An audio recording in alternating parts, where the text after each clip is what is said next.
Peggy 16.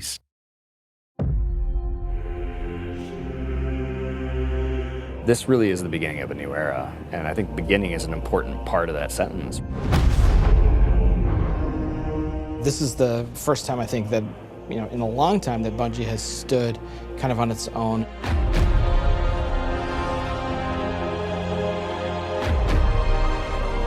And we're self-publishing. It's a really big deal. There's a huge opportunity here for us to really make our own decisions. It's a turning point for us. We are in charge of our own destiny. It's empowering and terrifying at the same time. There are only two groups who are going to decide what happens to Destiny next: Bungie and the players who play Destiny.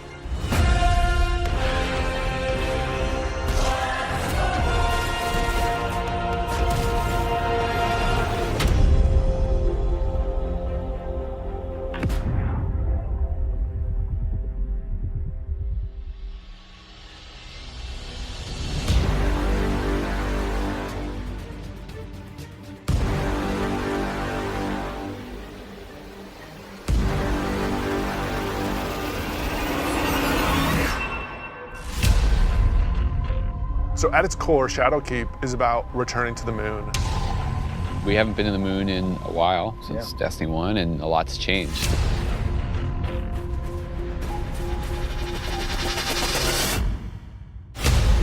When you go back, it isn't exactly what you thought it was. There's like huge cracks ripped into it. There's a weird scarlet fortress.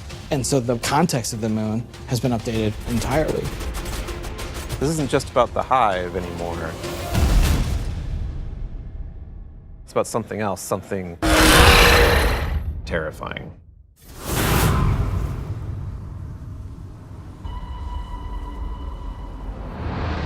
The moon this time around is something really scary that is playing on your fear in a way that hasn't happened before. Before it was, oh, it's a big giant thing and it's scary, but now there's actual some psychological elements to that. How long has it sat in silence, watching us? Much too long. Having Eris Morn come back instantly signals to players the tone shift and change. There's an undertone of threatening and psychological horror. You're all insufferable! We want to tap into what makes Guardians afraid. What are their worst fears? Shadowkeep refers to the things that Eris unleashed on the solar system. Nightmares are manifestations of a Guardian's past. What if the villains that you thought were well into the ground actually weren't, and they were being resurrected by the darkness? Eris is trying to figure out how she unleashed this kind of madness, and so she needs your help.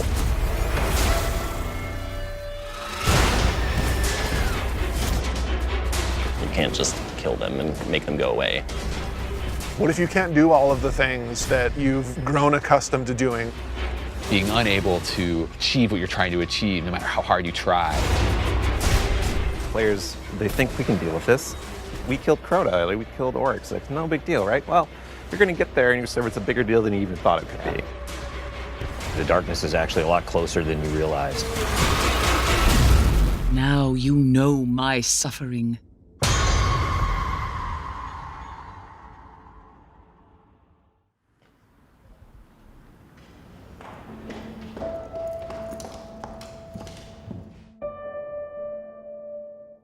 It's been a year, basically, of just a constant two-way dialogue with all of our passionate players. Under it or on the sides of it more? The number of green... That's really informed what it is that players want out of the Destiny game and how we're evolving, not just the story of the world, but what happens to you as a Guardian. The thing that was supposed to blow you back or whatever, it's related to acceleration. A bunch of the work that we're doing is about adding depth to the character sheet. The teams are thinking about how do we want to evolve armor, get more stats into the game, get more player customization. How can we get the depth of pursuit for how you want to play with this awesome character you've been building now for, some of us 5 years. And completely new ways of deepening the character RPG that we all know and love and want to be better.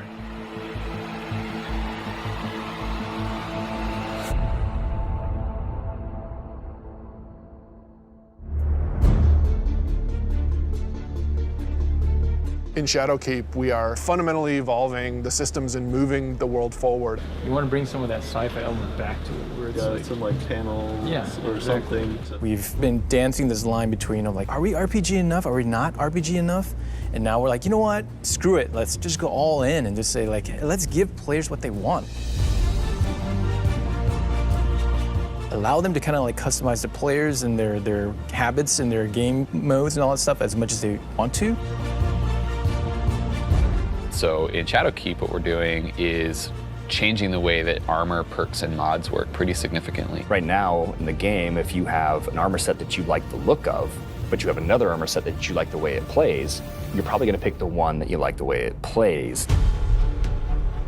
Armor 2.0 is focused on allowing you to take the mods that you've unlocked and apply them to any given piece of armor. When I move my cursor over one of these mod sockets, it immediately shows me all of the mods that are available to me.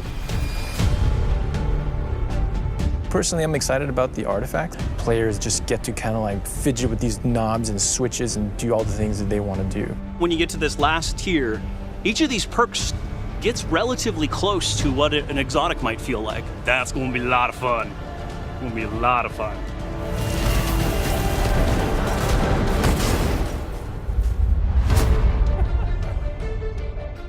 Finishing moves are a new thing for Shadowkeep. What's your favorite? I mean, there's some crazy ones. For the hunter, this awesome flourish where he actually does like spin in front of him, has two knives, and then just hits. I was like, what the heck? Like, what game is this? Yeah, Titan finisher. He jumps in the air, pulls back, looks at his fist, and it's kind of like the dunk. There's so many different ways to dunk. You can behind the back, 360, cartwheel, whatever.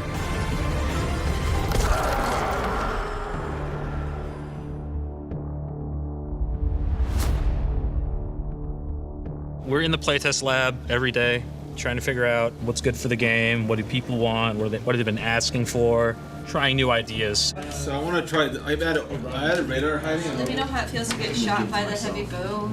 I am working on an exotic heavy bow, and I'm just working on figuring out some knockback, trying to see how big this, okay, that's probably too much, but you get the idea. This is an exotic trace rifle. Fire it on an enemy and it creates a big old crit spot. Here's a hand cannon that Victor's working on. It fires special ammo, and it's a little bit like a one-handed sniper. Like, it's actually our only hand cannon with a scope on it. Right now, it kind of lights you on fire if you keep firing it too much. We'll see. Some people like it, some people are kind of but we'll hammer it all out. All right, it's time. It's about to get loud in here. 1v1. 1v1 on the board. Oh!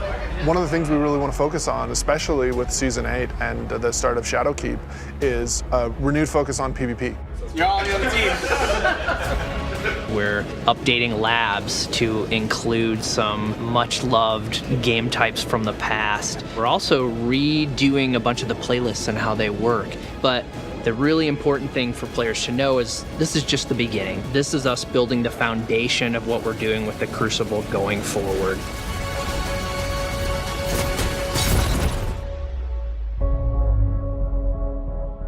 Previously, you would have a 20, 40, 60-hour climb before you could do what's considered in-game content.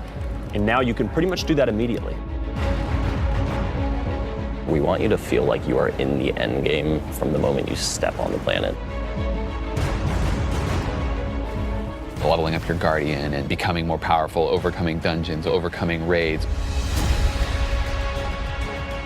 For the raid, we had multiple destinations that we were considering, and Black Garden was like immediately top of the list. And everyone was like, yes, and I was like, yes, that's the one I wanted.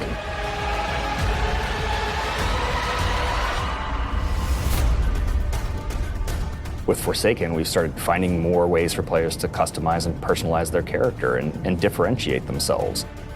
Shadowkeep's going to push even further in that direction.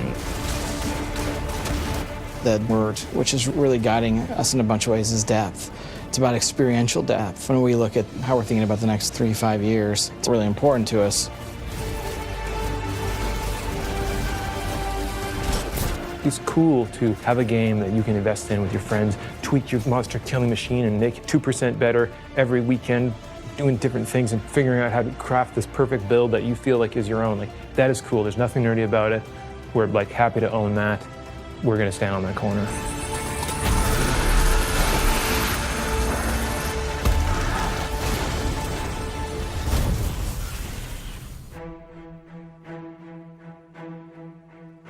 As things change, if the game doesn't feel like it's changing to meet the new landscape, it just all fall down. You know, part of our DNA is finding different ways to bring people together. We needed a way to crush the barriers between friends. We all have friends who could play Destiny, who are interested in it, but then we think about recommending it like, oh man, you're gonna have to play about 40 hours by yourself, and then you gotta pay all this money, and you know, maybe you should just play something else. And that can't be the story. We need an entry point for your friends to be able to get into Destiny. This is just simply about bringing people together to make it easy for players to enter this universe. There's a new entry point coming out in September called New Light, and New Light is a free-to-download experience. We're going to start off in the same place where Guardians first came into the world. Guardian. Guardian? Eyes up, Guardian. It worked. You're alive. You started in the Cosmodrome. You're going back. Going back. Yeah, blast from the past. Okay, it's not going to break orbit, but it just might get us to the city. It's as easy as come in, make a character, play the amazing introduction to the game, and then land in the tower. And then we'll set them loose to open up the world as they see fit. And have sort of an array of potential in front of you. You can just start playing the game and get into some of the same activities that your friends might be playing. The campaigns from D to Year One, the Red War, Curse of Osiris, Warmind. Every world we have will be available for them to explore and to free roam and to do bounties on. Every cooperative strike, whether they're playing with friends or matchmaking, every competitive multiplayer map. The D2 Year One raids like Leviathan. Full access to Gambit, the hybrid mode that we have. All these things are available to them for nothing.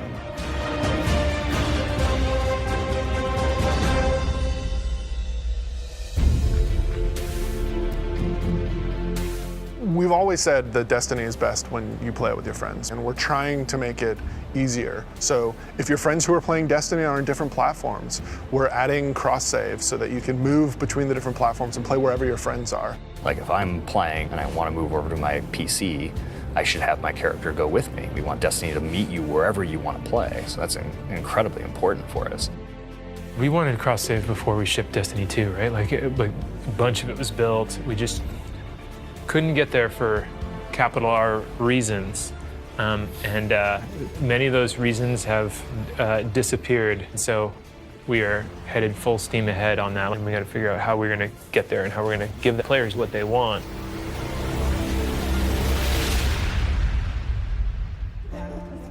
As culture as we can get. Thanks, buddy.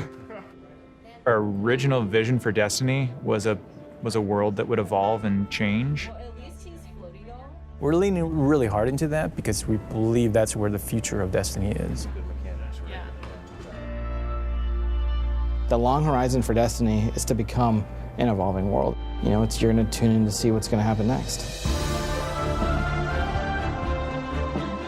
We can completely build Destiny in the vision that we want it to be in. A vision that isn't dictated by a commercial model or a business plan, but our creative vision and what we want to do for our players and what they want us to do with Destiny.